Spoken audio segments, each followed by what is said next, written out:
Never thirsty. Never thirsty.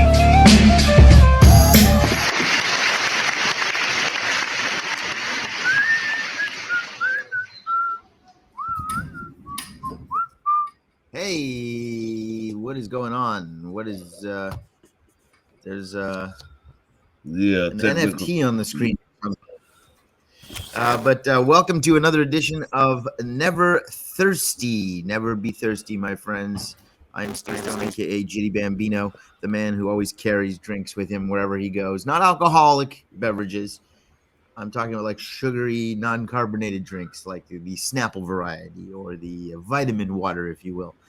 I bring it to dinner parties. I bring it wherever I go, and I get made fun of for it. But I've managed to find two people that are like-minded, that also believe that you should never be thirsty, and that would be all the way from New York, Staten Island, ladies and gentlemen. The last, the only, the greatest b-boy there is, the NVRThirsty, Mr. Neffy Neff. How are you, sir?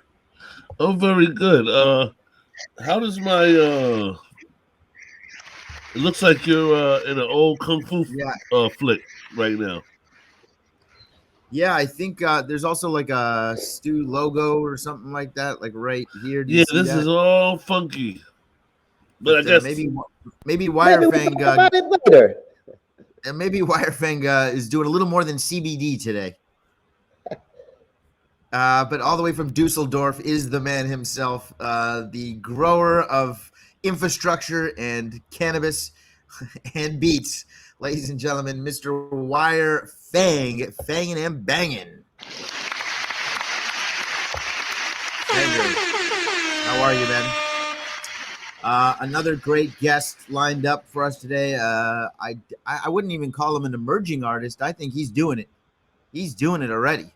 And I'm really excited for everybody to meet our guest, who we will get to shortly. But before we do that, we like to have a little small talk here, give out some flowers and whatnot. I believe I led the discussion in our last episode. And Neff, I feel like, you had some questions and things that you wanted to bring up that were left on the table last time. So I'm going to open it up to you if you have anything you want to sort of get off that chest of yours. And now I don't hear you at all. This is going swimmingly. There you go. Now you're on. Where did we leave off on last time? It's too many days ago, but obviously stuff has happened in the world since then. Well, I'm going to tell you what's happening in our world, because everyone's following us by now. This is for our dedicated people who've been downloading the podcast. And let me talk to them for a minute. Let me address the elephant in the room. As you see, there's a big Stu Stone logo smack in the middle of our episode today. We don't know why, but we'll take this as an opportunity to let you know. You can buy this t-shirt or this hat with this crazy logo right now at StuStoneOnline.com. Is that true? You can get all types of colors: red, blue, green, black, brown. Go enjoy it. There's a brown shirt? There's an every color shirt. So that's the hidden point of the episode. I think when we're doing sales pitches, we should do it like a little more like, ladies and gentlemen, you're going to want to get this. You see this funky logo on the screen? It is so cool. And it can keep you cool on a hot day. All you got to do is go to whatever the website is flashing at the bottom of the screen, StuStoneOnline.com. And it comes in all sorts of colors: red, green, blue, brown, allegedly. And you can pick up hats, caps, t-shirts, hoodies that have this on it. Wow. I think that's pretty good. Yeah, but I think this is going to stay with us for this episode, correct? I think WireFang is looking at it, but you know what? Listen, we're pros, and the show must go on. And people. Oh, the show is going on. People came to hear us speak, and we have an incredible guest. Caleb is going to be joining us. Caleb is an MC, an artist, a rapper, a musician, a guy that's just doing it, man. And I'm really curious to get to hear his story. But there was some stories this week in the world. are you? I know you're not the biggest sports fan, and we usually don't really cover sports all too much. But I will bring up the fact that the Houston Astros and the Boston Red Sox are playing in the American League Championship Series, and this has a lot of interesting things to it. Um, First off, I'm sure you're aware, Neff, that the Houston Astros. Do you know about them and what that they were caught sort of cheating a few years ago and banging No. banging trash cans, signaling each other on where what kind of pitches were coming in. Apparently, Oh, wearing buzzers under their jerseys. these The guys are filthy. Red Sox allegedly were wearing like Apple watches underneath their wrist tapes that would buzz when they had a camera filming the catcher making his signs, and it would buzz to their wrist, knowing if it's going to be a fastball or not. Oh, these guys are filthy. And Filthy these are the animals. two teams that are now playing Each each other. other? Yes. Oh, it's Uh, anybody's game right now. yeah. So I mean, I don't know. I gotta say it's very interesting to have two teams playing where you genuinely are like ugh to both of them. But Mattress Mac, I bring this up for a reason. Mattress Mac, who is uh, a furniture icon in the Houston, Texas area. He owns Gallery Furniture, which if you want to buy mattresses or couches or love seats, ottomans, uh, you want to buy armoires. He's got them all there at the shop. It's a huge sort of mega store. He's probably got multiple locations, but I know of the one that I went to personally. Anyway, Mattress Mac is a Houston legend. He's friends with Paul Wall and all the whole Houston scene there. But he made a bet on the Houston Astros to win the World Series. And I believe, if I'm not mistaken, if they win, he wins $22 million. Yeah. And if they lose, I think he loses like $6 million or something. oh, So this is a guy who is like, he's a big sports gambler, a very big sports gambler. And I mean, can you imagine making a bet like that? I mean, people do it all the time, but this is, he's betting on the home team. well, listen, I don't have $6 million to bet, just throw away on a whim of cheaters. Well, it's a 50-50 shot either way. Does he have to win in other words, is there a certain score? No, it doesn't have to be a certain score. And I would say that it's less than a 50-50 chance at this point because they still have to get to the World Series, right? So right now, it's a 25% chance. There's 4 teams left. So there's a 75% chance he could lose that bet right now because there's 4 teams. So, if he can get to the World Series, that makes it a 50-50 chance. And that's a true coin toss. Now, I've once played. This is a gambling lesson for everybody. I mean, listen. I like to go to the casino and have some fun. I play craps. I love rolling the dice, and I think it's the most fun action in the building. But I will tell you, gambling in general is like a coin toss, heads or tails, right? Yes. And if you're lucky or not lucky, whatever the case may be, if you flip a coin, there has been times. I once played, and now he may have been using a trick coin, but have you seen the movie Joanna Man?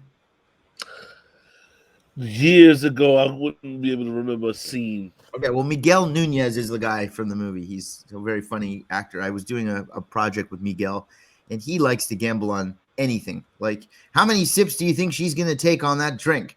$5 says 2. And you're like, all right. And then she takes 3, and then you owe him $5. But he's the type of guy that was like literally action is his middle name.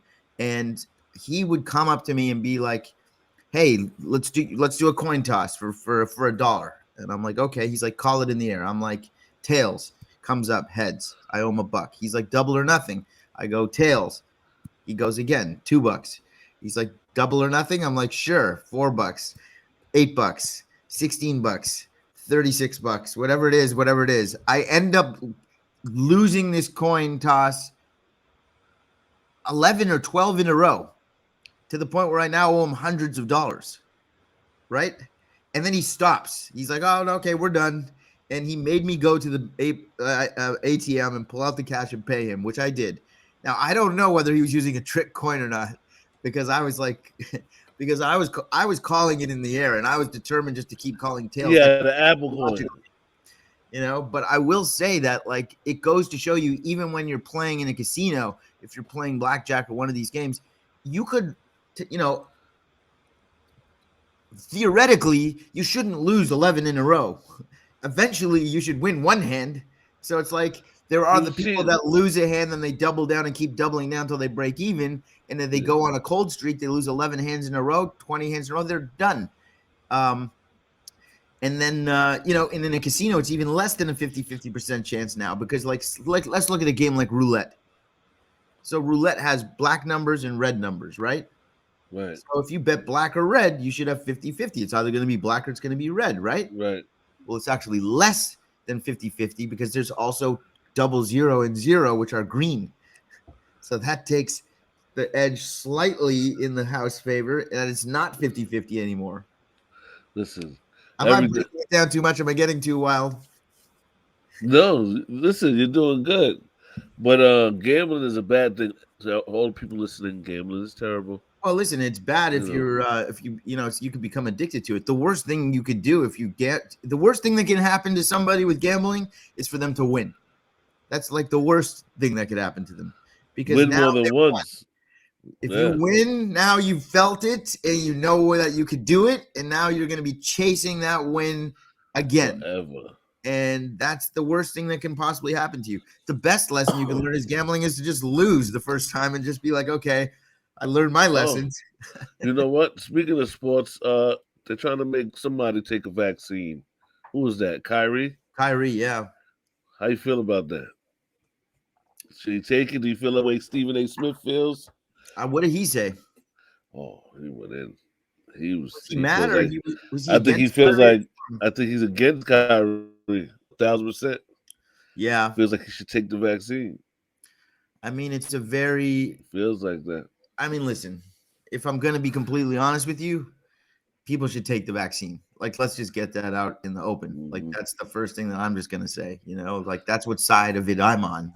But I will say though that Kyrie, that doesn't mean he has to take it. He's a grown man. He can do what.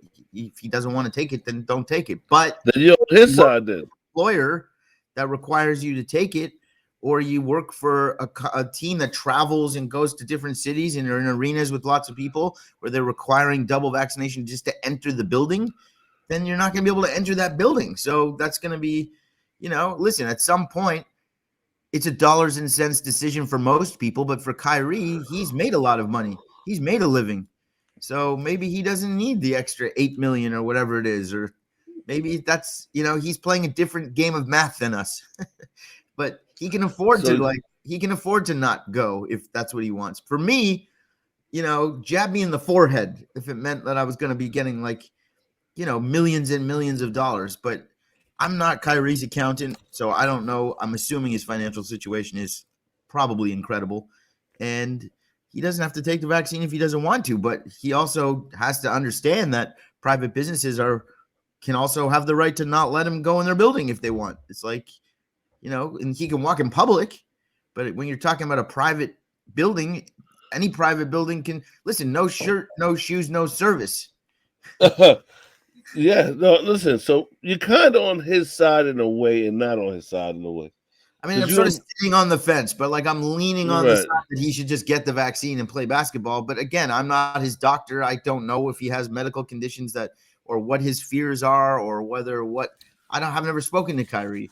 So, it doesn't affect me so much, but it does affect me if I'm a Brooklyn Nets fan, or if I'm like a little kid that wants to go see Kyrie play. But listen, at the end of the day, he can do whatever he wants. It's just life is going to be more difficult for the foreseeable future anyway. For people who don't listen, you weren't so hyped on getting the vaccine. You ended up getting it. Something happened that made you change, not necessarily your opinion on it, but it changed your mind about getting it. You might still think it's good or bad, but you still got it. So what is that thing that Kyrie needs to happen to him to get to what happened to you? Well, maybe people don't like to be forced to do anything. That's number one. I agree. So once you start forcing somebody, you're going to get some resistance.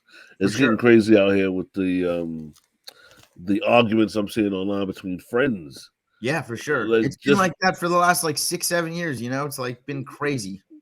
so they're forcing them to take it. So I feel like he should be able to stand up for himself and have his reasons if they're logical to him to not to take or not take it. But if you got people like Mr.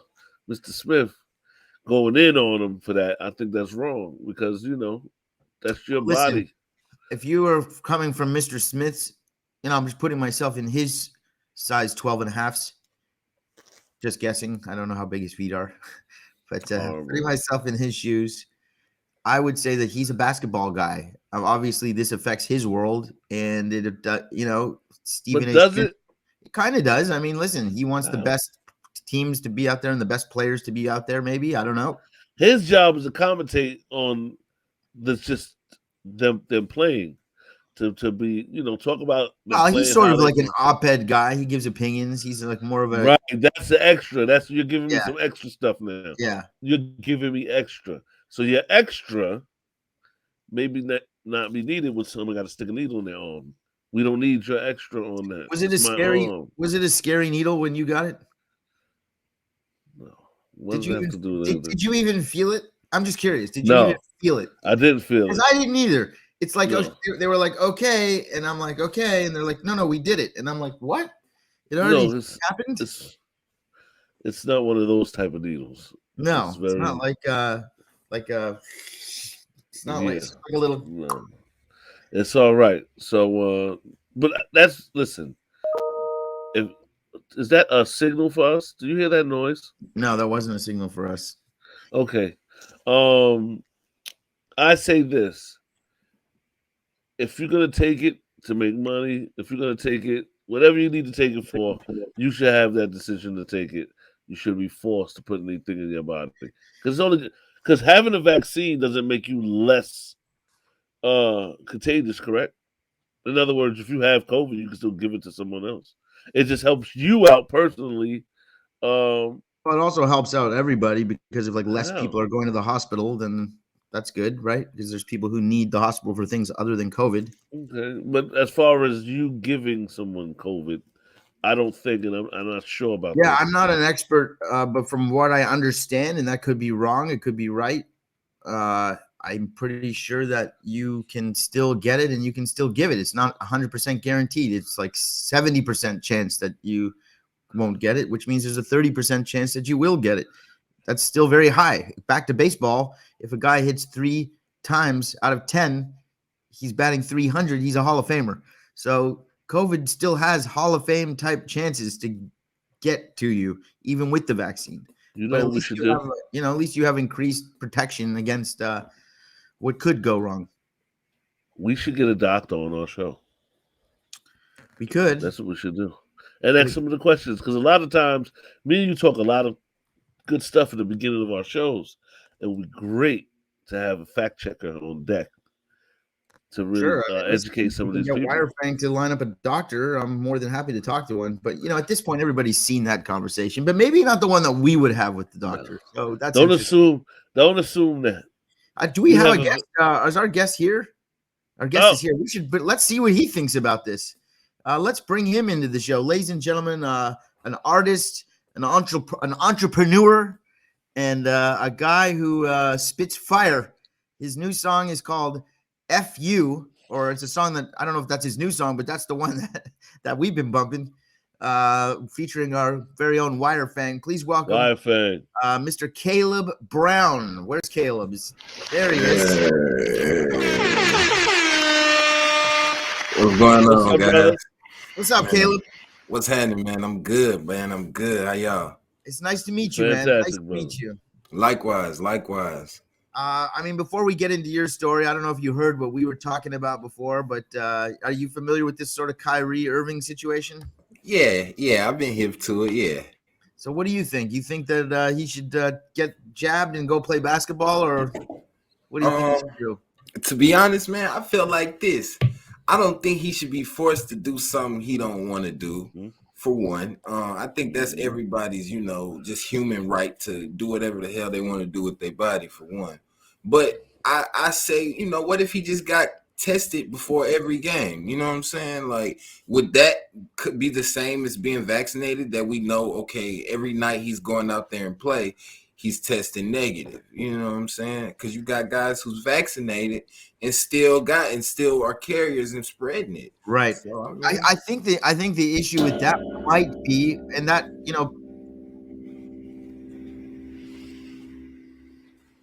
I think the issue with that might be that, you know, some of these buildings you have to have double vax just to get in the building. So if they make an exemption for him, doesn't that open up the floodgates for everybody?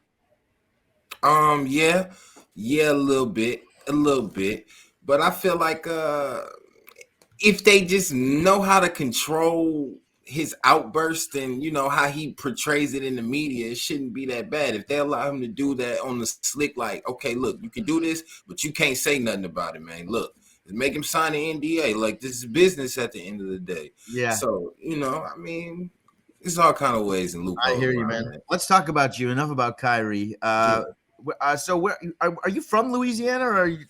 Yeah, Baton Rouge, born and raised. Yep. You're from Baton Rouge, huh? Yep. That's great, man. I've been out there before. It's man. So the scene out there, you're growing up in Baton Rouge, the music scene out there. What is the thing that sort of drew you into music? Was there like a local sort of presence that you felt, or was there, you know, what were you listening to? So like, I listened to a lot of growing up. Like, of course, you know, we're notoriously known for, you know, Boosie, Webby, you know what I'm saying, Kevin Gates. That was like my era, but they didn't necessarily, like, we was all talking about the same, living through the same, but like, I was a little more like, I don't want to say cool, but like laid back, like kind of guy. So I was just like, okay, I like what they talking about, but I kind of navigated and found my own to listen to. So, you know, like around middle school, like 7th, 8th grade, I started listening to like a lot of West Coast music, along with like, you know, the southern shit I was already, you know, equipped with. I was on like a lot of like Dom Kennedy, you know, Kendrick, you know, Nip, like that, and you know, Currency as well. Like all them guys. All those guys are great. That's actually like those guys that you just named. That little group of guys, underrated. That's like an underrated period in rap where all those guys, a few of them did kind of big things, but I thought they would all blow up. Like Currency, especially, I thought was going to be like the next big thing. They were on the MC side of things. Those guys. And Dom Kennedy's really dope too.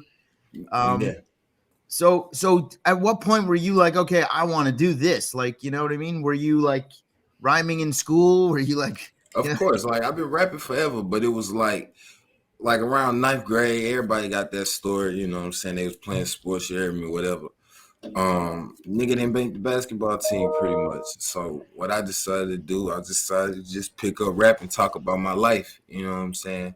So like listening to like albums like Yellow Album and Section 80 by Kendrick, it was like, all right, these guys are just talking about like their surroundings, their environments, their everyday lifestyle type shit. And I'm like, I know my life crazy. Like I didn't live some crazy, so I know I could just talk about what I know. And, you know, there's going to be somebody out there that could feel it or relate to it, you know. So where were you getting your music? Like when you start recording tracks. So like you're a kid in high school, you're in 9th grade. Like where do you even get a track from? YouTube. Yeah, come on, man. Yeah, I was that, like I was a part of that. Tell me, because we don't know. We're old heads. I want to hear how this works. So you go on YouTube and you find a track you like, or how does it work?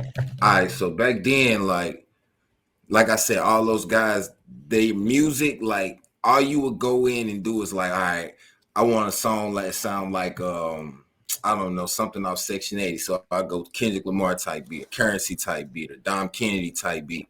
So I came up on the type beat era, you know what I'm saying? And like just rapping, and like I started in my bedroom, like off a little HP laptop. And like I really started on a gooseneck mic, like the desktop gooseneck mics. But I eventually graduated to like the Samsung C01U. That was like the ghetto, like Newman. That was the ghetto Newman back then. But like, you know, I did that, and like that's pretty much how I developed my whole. So when you're getting those beats off YouTube, you're just like, because now that you're saying it, I do remember seeing stuff like that back then, like Kendrick Lamar type beat. So like you get those tracks. Do you have to buy the track off the producer, or you just put out the song? Like, who cares? You just use Yeah, the so song. back then I was saying it like I had no knowledge of that. I was just trying to rap, you know what I'm saying, and just put my out. So Right. I was just snatching, not knowing the proper business. I was like 14, 15, 16, something like that. You know, so I'm just like ripping niggas beats and just putting it out until like I eventually learned, oh, I can get a lease for this beat and I can still, you know, put it out and do what the hell I want to do with How it. does that work? What do you mean a lease for the beat? What is that? Like, so like producers like online now, instead of like, you know, I'm pretty sure you've heard of exclusive rights for a beat, Of right? course, yes. Oh, yeah, so I like for a lease, they might sell the lease for like $25 to $50, but like you get like it's restricted, so you can only distribute like so many, however so many copies, like 3,000 copies, or like, you know, 2 radio distributions like that. Like you don't have unlimited use of the instrumental. So, Right. but as a 15, 16-year-old, I was like, I'm just putting my on the internet anyway. So, I mean, that the other radio didn't mean nothing to me Right. until, you know. So when did it start getting? When did you sort of figure out? Okay, wait a minute, this is working. Shout out to Slow Uh, Jam Cam, by the way. So tell us, yeah, when did you realize that this thing was working? so like during that time, I was dropping a lot of songs through like the blog. So I really came up on Pigeons and Planes. Like, I don't know if you're familiar with it, Yeah, but yeah, yeah. of Yep. course. Yeah, so like I came up like 2014. I sent my first song to this guy named John Tanners, and it was called Badistan, and it was pretty much a play off Afghanistan, but like Baton Rouge, Badistan type.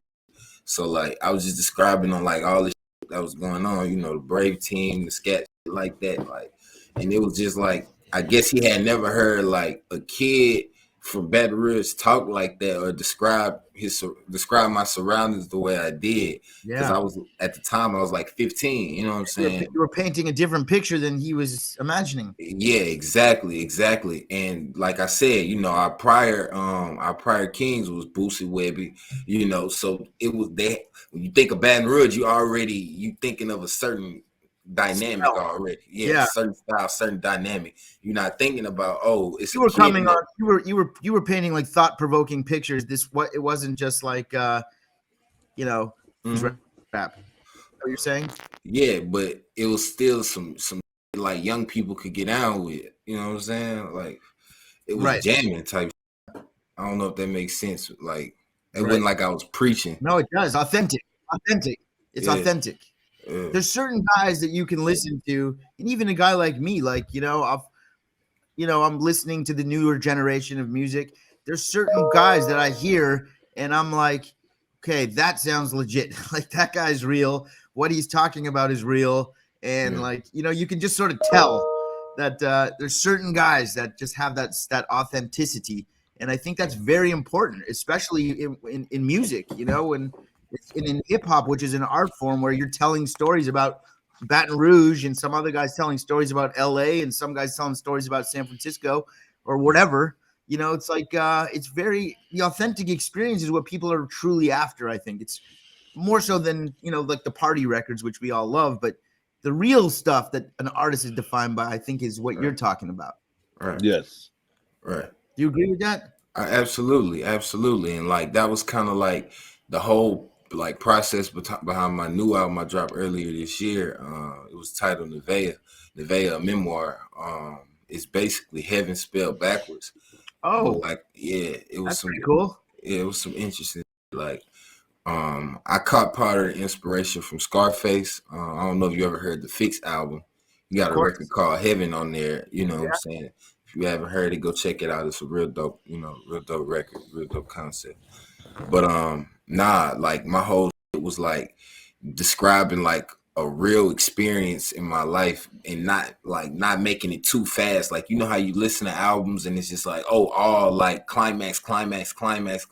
Is like, nah, that's not how real life kind of go. It's slow paced parts. You got parts where you're gonna be up and you got parts where you just like this. You know what I'm saying? Right. So I just really wanted to get that dynamic across on this album, defining like, the family relationships, the relationships with your significant others, the relationships with your people and like your communities, your friends, you know what I'm saying? Like that's pretty much what the Yeah, whole I think there's like a whole kind of movement like that's happening right now. That's kind of like what you're talking about, because I know there was like, at least a decade of a period where like most popular music in hip hop was just like, brag music. I've got this, I've got that.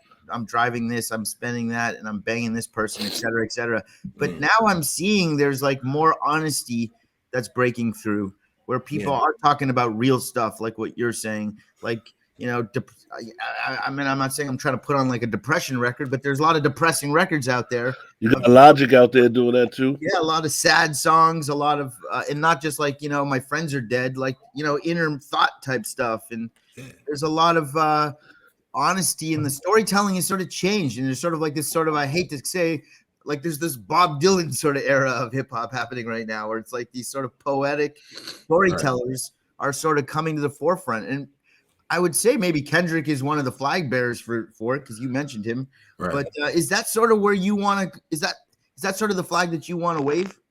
Not necessarily. I just want to really give like a accurate description of the human experience, like of the Black experience. You know what I'm saying? Yeah. Like, to go back to what you said real quick, how you felt like the last decade was a lot of braggadocious records, and it was like, those were cool because I'm a young guy, so like I love those records, but at the same time, it's like the real part of it is like, give us the other side of that. You know what I'm saying? Right. Give us the other side. Like, you can't just go kill a nigga and go home and not even sleep. Like, this just don't work like that. You know what I'm saying? Right. You can't do all you're saying and you don't have no effect after it. You got the cause, but what's the what happens after? Like, so I think we're getting back to that, like telling the full scope of things. Yeah, you know what I'm saying? Yeah, it's like we went from like records like about like everybody's winning and win, and now it's like, well, sometimes you lose. Yeah. It's like songs. So go ahead, Duff. It seems like you have you mentioned Scarface, and that was kind of surprising. Not surprising because you sound like a well-rounded artist. But are there any other old school guys that you listen to? Yeah, most definitely. Of course, like Pimp C, like UGK as a whole. Let me not just say Pimp C, UGK. Mm-hmm. Lil Wayne, of course, BG. I listen to a lot of Snoop. I listen to Short. I listen I was one of the. I'm a real student of the game. Let me just say that. Like I listened to a lot of like the guys before me, because if it wasn't for them, I wouldn't have a platform to do what I'm doing, and it's a reason that people still hold them to such a high standard. So I just felt like when I was like 14, 15, I was like, trying to figure out why these guys were so great. What was, and as I get older, like it started to make more sense to me. Like when I was 15, 16, when I heard In My Lifetime, like it was hitting, but it didn't really hit me till I hit 22. You know what I'm saying? And like my whole environment, my whole dynamic of my life is really changing. Like I'm really becoming a real man now. And now, like, something that he was talking about just resonate with me a little more. So how old are you now? I'm 22. Yeah. You're 22. Holy smokes. Yeah. You got your whole life ahead of you, man. This is great. Mm-hmm. 22, you're in a good spot, man. 22, you got records out, you're pushing it, you're seeing some success. This is good, man. This is good. I try not to fixate on that, though. Yeah. I try not to fixate on just being young, because people let that, I'm young, I got time. Like, of course. No, I'm not saying that. Listen, if it can happen tomorrow for you, I'm all for it. Right. I'm just saying, though, it's just like impressive the way that you're speaking. I mean, we've had other people that are around your age that we've spoken to, and I haven't seen this, like you have a level of maturity to you that's impressive. That's all I'm saying. I grew up around a lot of older people. So like all my friends was older than me, 5, 6 years older than me. I had, uncles like that. Right. All my siblings were born in the 80s. So your uncles and the people that you sort of like mentored you through your formative years, let's say, what type of music were they exposing you to? Was that how you were hearing like Scarface and stuff, or was there What were they Nah, doing for you? nah. So like the '90s hip hop era, that was kind of like my own doing. Like my uncle was born in like the '60s, so he's more of a funk guy. He listened to like Parliament and James Brown and Prince, and that's more of his lane. And, my mama really was like on heavy on gospel. She like what's the Earth, Wind and Fire. She like people like Yeah, that. they're great. My sisters was like heavy on like the current rap. So like that's where I heard, my Boosie, my Webby, Fox, you know what I'm saying, Wayne, like, that's kind of like how that Well, you got the best of both worlds because a lot of rappers from the '90s, their parents listened to Earth, Wind, and Fire and all that stuff. So you kind of got blessed by having your uncle be from the '60s because that musical quality affects how you make music. Yeah, facts. Yeah, facts. Well, I think also like the MCs that he was naming before, like Snoop and even Kendrick and some of these other guys, like they're for sure influenced by Parliament and Earth, Wind, and Fire and all. Yeah. Snoop for sure. Yeah, the funk will never die. Like Yeah. that's the original. Funk is the original rap. So, Right. Yeah, no, they're just no arguing with that. So where are you now? Are you still in Louisiana? yeah, I'm in Baton Rouge right now. So Yeah, what's go going ahead. on? What's going on out there with COVID and whatnot? Is it pretty under control? What's going on? Not really. Like Louisiana been kind of teetering that line. For like the last couple months, we've probably been like top 5 in like rising cases, like that. A lot of Republican people out here, and I don't want to get too political, but they tend to stand on and feel a certain kind of way about certain things. But we just recovering from Hurricane Ida, things that trying to get back in the groove of things. So tell me about that. Let's talk about that because not a lot. Some people watching, they'll never experience some of the horror that you probably have. Yeah. Tell us about a hurricane. Like, take us through that. Is it the scariest thing ever, or like what? Take us through that just so people can understand. And maybe there's an idea for a song there talking about this. But tell us about that experience. So a hurricane ain't really scary. A hurricane really kind of like fun because now you getting like and it's super fun now because we old and we grown. We got our own places.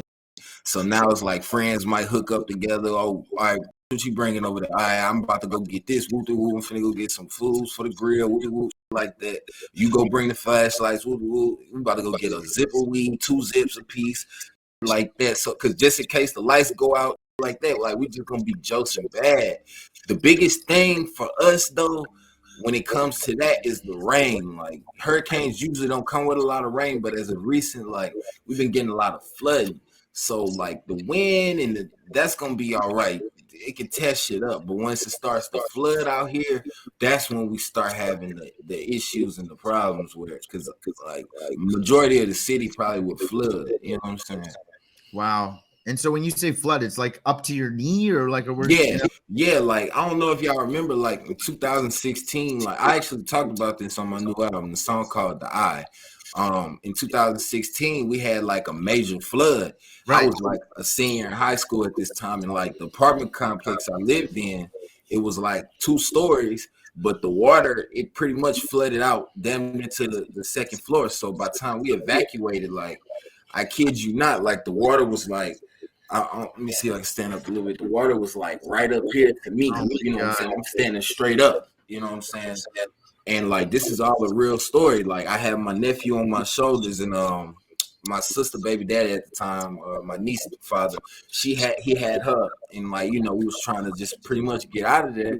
And I watched like it was crazy. So wait, when the water does it like eventually, like how long does it take for it to like go down? All right, so that particular time, it took like 4 or 5 days. It took like 4 or 5 days. Yeah, I was like, we were displaced for like the next week and a half. Like I ended up having to go like kind of like North Louisiana, try to duck off because like every spot we went to in the city ended up flooding out. So we went to like 2 different shelters. That one ended up flooded out. My grandma's neighborhood flooded out. God, that's crazy. Yeah, so we ended up going across the river type. It started getting kind of bad out there, and we just kept moving around to like that Tuesday kind of died back down. So when you go back to your apartment, what is the scene like? Is everything just destroyed? Yeah, everything in the apartment, like the bottom floor, the first floor, everybody's first floor is done. We were living on the second floor, so the water didn't reach up there, but pretty much the car my mom had out there, that was finished. Like everything, like the whole complex was pretty much, Does the government help y'all after, uh, or the city? What do they you know, do about that? they sent FEMA out there, but FEMA gonna give you $2,000 and tell you, get how you live type. You hear me? Like, and then like a lot of people at the time, like that was the major flood. So a lot of people who didn't have flood insurance on their homes, they really was left to, pick up the pieces because hey, it's not covered under your policy. But they didn't know that, they would potentially be victim to this. That's really They were wild. saying that people that were fleeing to other neighborhoods, some neighborhoods were shooting people coming into their neighborhoods down there. Is that true? Nah. When like that happened, especially the flood, people tend to stick together. Like if you heard that was we didn't stick too much to that. We didn't.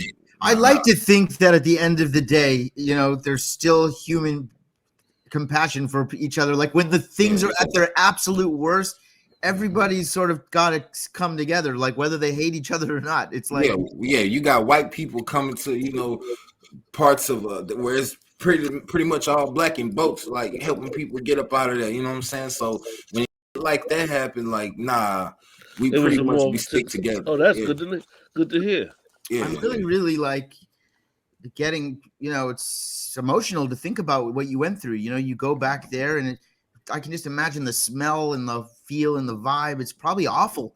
And so what happens to the building? Do you guys have to get all your stuff and leave, or do you live in a building that's like rain ruined, or what? Like pretty much. So like we stayed there for like the next 4-5 months.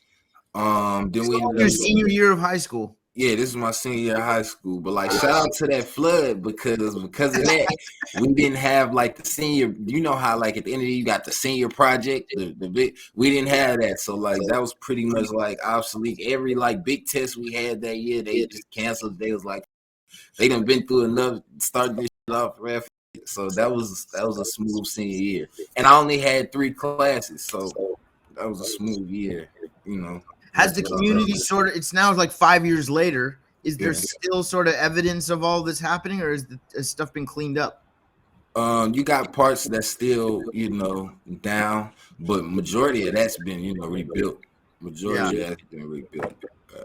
Right. So the state of Louisiana like did step up and sort of in the end. I wouldn't say that because, this is people. Louisiana just full of hustlers. So people if they can't get nobody to help them fix their shit, find a way to get their done. You know what I'm saying? Right. Wow, what an incredible story, man. Glad that you're okay. It's like it made you. These are the type of life experiences that probably make you grow up faster. Like that probably explains why you are sort of the way you are. A lot of people face traumatic things in their life. And obviously people come from different neighborhoods and traumas are different. There's people get shot, people don't get shot, people get abused, people have bad school, bad fathers, there's all sorts of stuff. But what you're talking about is like a natural disaster. Like there's nothing you could do to avoid that. It's that's the world just doing something to you. And I mean, but it's normal now. Like I know. It's like now you're just like, now that you've been through that, you probably can get through a lot more. You know what I mean? Yeah. Let me ask you. You have a new album coming out? I just dropped my debut album earlier this year in April. It was called Nevaeh, but I definitely am back in here working like on another project for the next year for sure. What kind of cigs you smoking? Oh, cool. Pass me one. Oh, I forgot you guys are smokers. There you go. Thanks, man. So, what's your motivation for your next project? Ironically, so I put out a mixtape last year called The Cool Tape. Volume 1 came out last summer, so I definitely am working like on Volume 2, Cool Tape Volume 2. And I'm setting that to drop early sometime, maybe summer next year. Nice. next year. So now, like I see you got, you're verified. You got fans. You got social media kind of popping over there. What kind of feedback are you getting from people online? Because I know that online, I put stuff out, and sometimes people can be, you don't even want to read what they write about my movies. So, like, what kind of reception have you been getting, and how have you dealt with sort of this new sort of fame? I wouldn't call it fame, I got a little buzz, but like I like, to be honest, like, all right, so a lot of my social media, that be kind of like all love. Like, I don't really get too many people Yeah. talking unless like Double XL post me or something, and like you got people in the comments that'll pull, the who's this type, you know what I'm saying? But other than that, like, it be all love. Like, a lot of people love like my cooking videos. I do cooking videos on Instagram now. I do Yelp reviews. People love those. They love like just seeing me go around, eat different, cook different. That's funny. I love that stuff, by the way. I think that's the best stuff. Yeah, like everybody loves it. Yelp reviews are hilarious. Yeah, for sure. Yeah, I love doing Yelp reviews. So but like, in YouTube comments, sometimes people can be in YouTube comments, but yeah, it don't bother me. You're doing what you're doing, man, and we love it. We're rooting for you, man. Man, I appreciate it.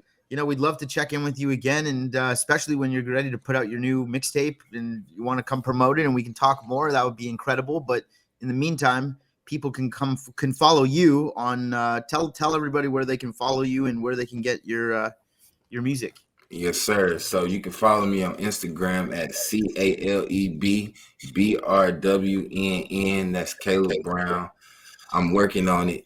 Give me some time. On Twitter, you can follow me at YouFoundBrown. That's YOU Found Brown. Go to YouFoundBrown.com. I got all my whole discography up there. Got videos up there. Got info I'm gonna be dropping up there. YouTube, You Found Brown TV. Nevada, a memoir, out now.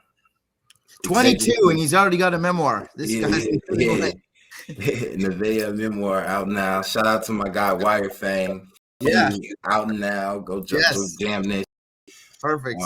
Shout out to my guys over here at the NVRThirsty podcast. Yes, thank you for being on it, man. We had a good time talking to you, man, and thank you for being real, man. And thank you for being authentic.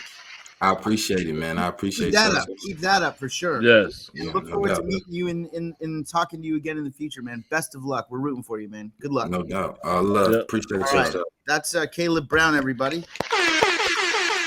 Nice guy, man. And he's been through some stuff, man. And Cable Guy Jeff is going to get rich this week. I mean, the swear jar is filled to the top. We got to start warning people before they get on. Oh, why? Let Cable Guy get rich. Someone's got to get paid for this. What podcast. A friend! What a friend! Cable Guy, that's your man. Yeah, but that was good. I really like meeting new people, and I think that Caleb is, it was impressive.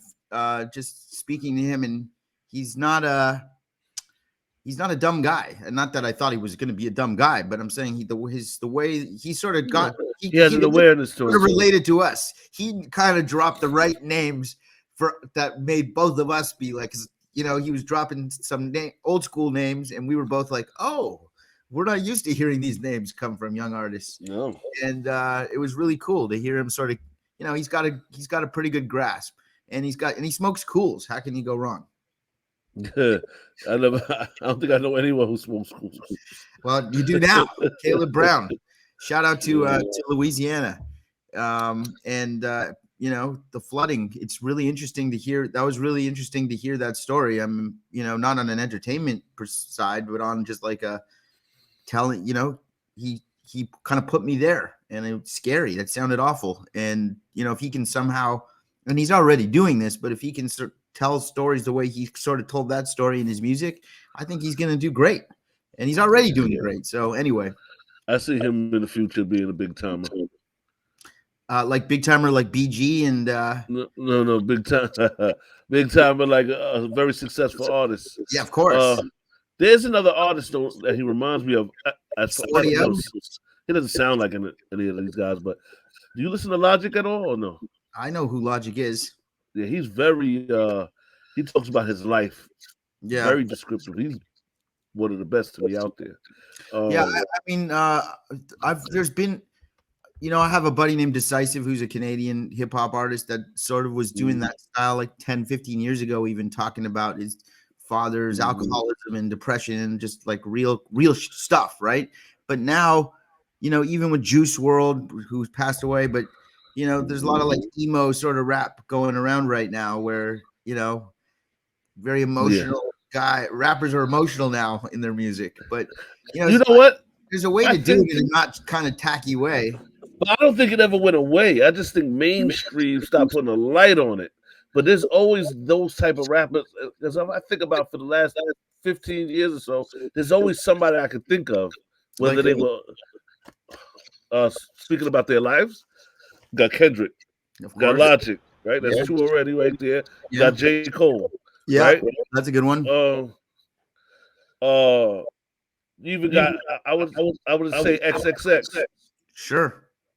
I'm trying to think of that's people already. I don't know Juice WRLD's music like that, but I'm sure if you're saying it, that he was doing that type of stuff. But that's 5 artists you named. So there's that's a lot. There's like 7 million artists. No, there's some that's not talking about in mute that made it to a deal. The upper echelon. Right, and if you want to talk about Drake, another one that talks about his life, his breakups, all these things that weren't sensitive Drake. Sensitive Drake. By the way, the most successful rapper of all time, and he's from Toronto, Canada. Yeah, that's good. Yeah, that's Canada got that. You got the one up. Yeah, we got it. We got Bieber, we got Drake, we got The Weeknd. We're ready. You got a few guys out there. Yeah. What about Socrates? Socrates, that's a good one. That's impressive, actually. I'm going to give you one of these for that. That's a combination. All right. Well, this has been another edition of Never Thirsty. Always a good time, and stay hydrated, people. It's a rough weekend out there. Winter is coming, so stay hydrated, stay warm.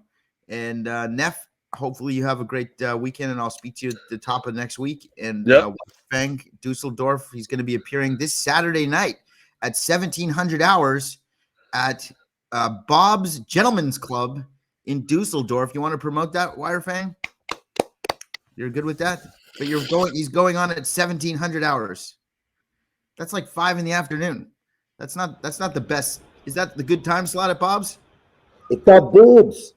It's at Bob's. Boobs, he calls it, but Bob's. Anyway, this has been Never Thirsty Radio, guys. And shout out to Cable Guy Jeff, who got really rich this week. And we will speak to you guys soon. Don't forget to smash that subscribe, smash that like, and follow along and join us on our journey. Follow me on a journey. That was terrible. I'll speak to you guys later. I'm Stu Stone. J Bambino is Oats. Never thirsty. Never thirsty.